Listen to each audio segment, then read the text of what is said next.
Well, they're both right. I'm not against a one-state solution. I'm not against a two-state solution.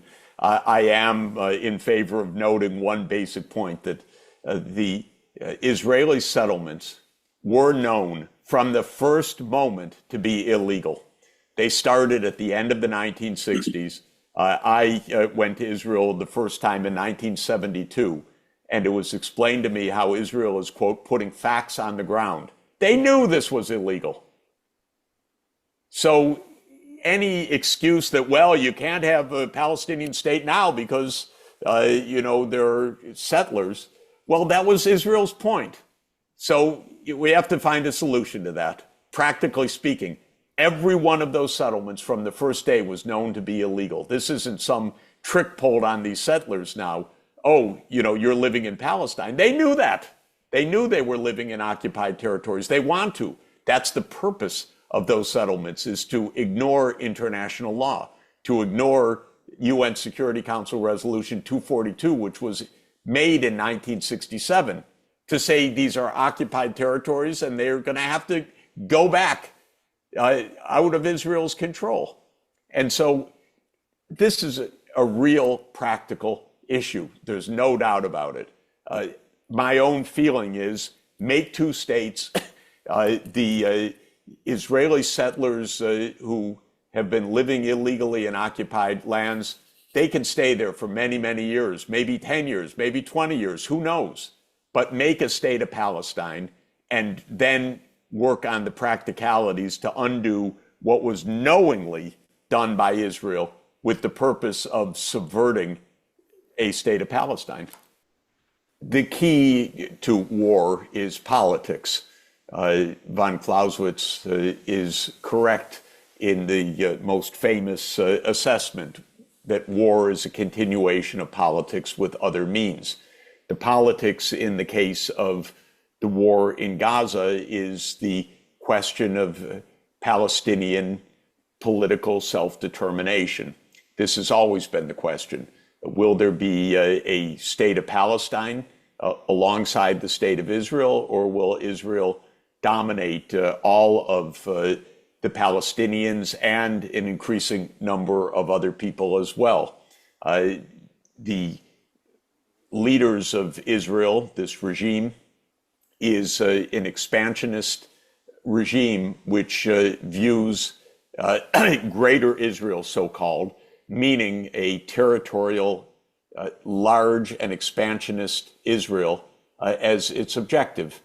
And the denial of a Palestinian state is a fundamental part of the vision of this government. The question, therefore, is not who rebuilds the bricks and mortar that was just destroyed in Gaza. The core question is, what is the political outcome? And I continue to believe to this moment that the only viable political outcome, the only one that can produce peace, the only one that is consistent with international law, the only one that can bring an end to the expanding war, is a state of Palestine created according to the standards of international law, which means the borders of the 4th of June, 1967, the capital in East Jerusalem, control over the Islamic holy sites, and with security. This is feasible. It's basically one veto of the U.S. Away. The U.S. is the only blockade to Palestine becoming the 194th UN member state. And then, with a Palestine legally welcomed into the UN, the practical issues, of course, of security, peacekeeping forces, basic urgent reconstruction, and so forth, come to the fore. But they can't even be brought to the forefront without a political solution. There is an overwhelming global consensus on the two-state solution. The UN General Assembly routinely votes for this, at least 170 countries in favor, representing around 95% of the world population. And the opponents are basically the United States and Israel, usually with a smattering of Micronesia, Nauru, Papua New Guinea, maybe Paraguay and Argentina for particular reasons, but basically an overwhelming majority. The G20 has expressed its determination for the two-state solution. The BRICS countries expressed in the Kazan Declaration the determination for the two-state solution. The Arab League expressed in its Bahrain Declaration the two-state solution. It's everywhere, except it's blocked by the United States. So this is the main point. Israel, of course, it's against it. It's fundamentally, violently, virulently against it for absolutely unacceptable reasons, either because of a completely false narrative about Israel's security, or because of some, I think, absolutely wild claim that, well, we were given this land 2,900 years ago. It's ours, no matter what, no matter who lives there, no matter what. And this is essentially the situation we're in. One country blocks peace, and that's the United States, because Israel does not have a veto over this issue. First of all, in history, we have a lot of people who used to be very violent towards each other and eventually found a way of living together, not necessarily always in a romantic love story, but still in a coexistence that worked. And Europe, the United States, and many other parts of the world are full of these examples that bloody years of conflict were replaced by more reasonable coexistence. So I think history is on our side, actually. But more importantly, I think that this is, to my mind, not the real question. The real question is, can a regime that is an apartheid regime, that believe in the genocide of the Palestinians as a just means of establishing a Jewish state, can this continue to exist? Will it continue to exist? And are we allowed, first of all, to suggest a different regime based on equality, based on dismantling colonialist and segregationist institutions, and creating life which is not different from countries that were able to sustain political system that at least theoretically offer equality to their citizens, regardless of who they are. So I think, first of all, this is the most logical dream to have. Yes, first of all, it's a dream, it's a vision. But it's very, if you don't imagine a different future will never come. And I think it's very important not to imagine a two-state solution, which means like, you kind of imagining actually the suffering going on, but in a different form. So that doesn't make sense at all. Secondly, I don't think the question is really will Jews and Arabs live together. They coexisted before. History, again, is on our side. Before 1948, Muslim, Christians, and Jews shared life in a genuine coexistence. I'm not idealizing the relationship, but it was cordial, and it worked. It really worked. So there is a model from the past that we can be inspired by. Of course, it will have to be adapted to our times, but nonetheless, it existed. And the big question is rather, are Jews willing to live as equal citizens? Because Palestinians are willing to live as equal citizens. All their life, they're fighting to be equal. That's what they're asking. They're asking for natural, normal life. They don't ask for a program of ethnic cleansing the Jews. They're not talking about genociding the Jews. They're talking about the right to be equal citizens in their own homeland. And they ask for the right of the people who were expelled to come back. Now, if Jews in Israel will accept this, I'm sure, again, without idealizing it, I'm not saying it would be easy, but definitely this is a basis from a pragmatic and logical point of view to be optimistic that this is possible. Now, If Jews would reject this and would say we can only exist in Palestine through apartheid and privilege and colonization and ethnic cleansing, then they have no place in Palestine, in a future Palestine. Some people some whites in post-apartheid South Africa did not want to live in a post-apartheid state, and they left. Some of them, unfortunately, even came to the West Bank to enjoy another apartheid system. And that is the question. So I think the question is really shouldn't be directed towards the Palestinians.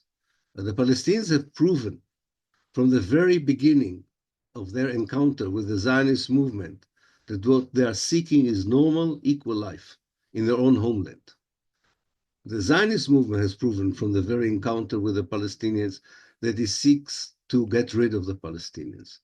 So I do think that this is something that we should talk about much more in these terms. I do agree that in the last year and a half, a lot of Palestinians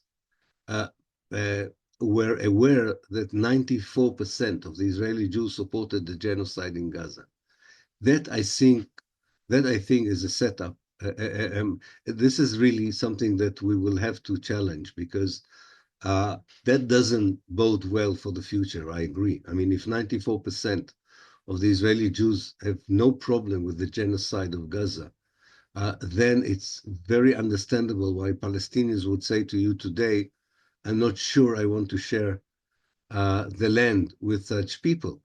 But I do hope that there will be more far-reaching impact also in the Israeli Jewish society. And at least some of them would understand that they were complicit in a crime against humanity, as did, some people in Europe were aware later on. And that was a good basis for building a new and better Europe. So I do think so that this is the question. The question is, who is willing to share equally the life and who isn't? And that is a far more proper separation than Arabs or Jews in that respect, at least from my point of view. First of all, about Gaza. You asked about Gaza turning into Somalia. It's very simple. If Hamas will be really crushed, which is not the case until now, politically for sure not. Military, yes, but that's very temporary. Politically, it's not crushed at all. But let's say it will be crushed. Who is going to replace Hamas? Who is going to govern Gaza? There is no one. Israel is even not ready that the PA will take over, but the PA, I'm not sure, is capable of governing Gaza. PA is not such a strong and efficient body right now. It also has its own problems, big, huge problems of leadership, of corruption, of many things. So if there will be no leadership, no government, it will turn into anarchy. And we see already the first signs. All kinds of families will take over. There will not be any authority in Gaza.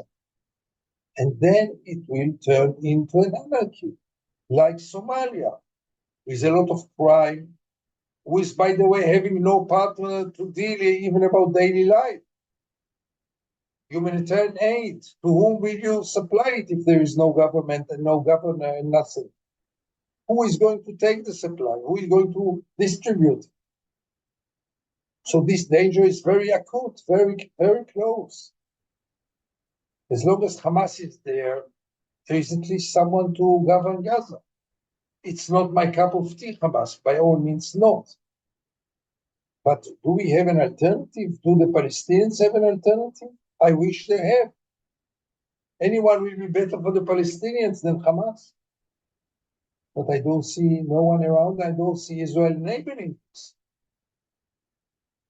Now, opening up now the focus over an overall solution, I'm very clear about it. I'm very much in favor of the two-state solution. Two peoples are struggling over one piece of land. You have to share the land. Two peoples are dreaming about self-determination. The Jews deserve it, the Palestinians deserve it equally. The only solution is having two states, one Jewish state, one Palestinian state. The only problem is that Israel did anything possible to sabotage it and succeeded. We are facing today over 700,000 Jewish settlers in the West Bank and East Jerusalem. They are the most powerful political group in Israel. They are, part of them, very violent people. There is no one who will ever be able to evacuate them from the West Bank. Without their evacuation, there is no viable Palestinian state. There is a Bantustan, maybe, in a good case, but not more than this. So after many years of supporting the two-state solution, I realized that it's just not achievable. Why to continue to support something which will never be achievable anymore?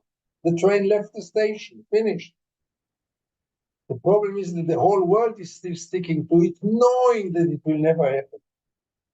And continuing to speak about it, including your country and the United States and the EU and the Palestinian Authority and the Israeli left and the UN, you name it. Very nice. But not achieved. What will you do with 700,000 settlers? They will not go anywhere and you cannot evacuate them by force. There's no one to do so. So this brings me to the other alternative, the only other alternative. We are living in a one state ever since the year of 1967.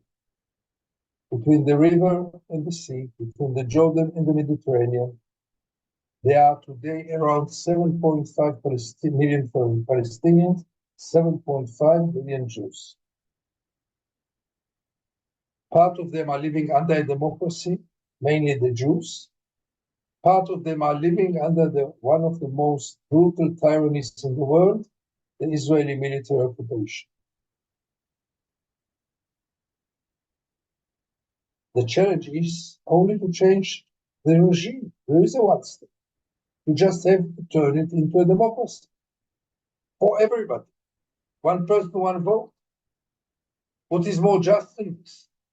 Yes, it will not be a Jewish state. It will also not be a Palestinian state. It will be a democracy.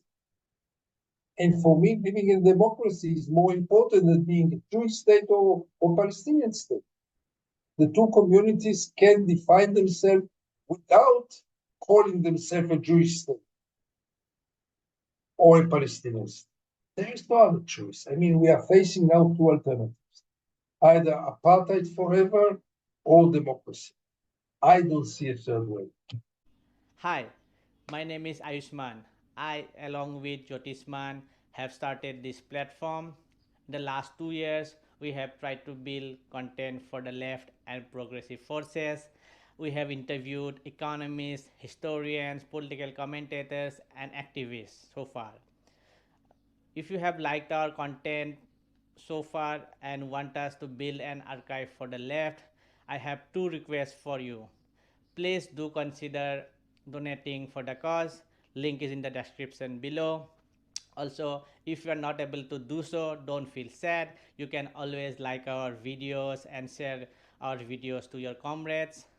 Finally, don't forget to hit the subscribe button.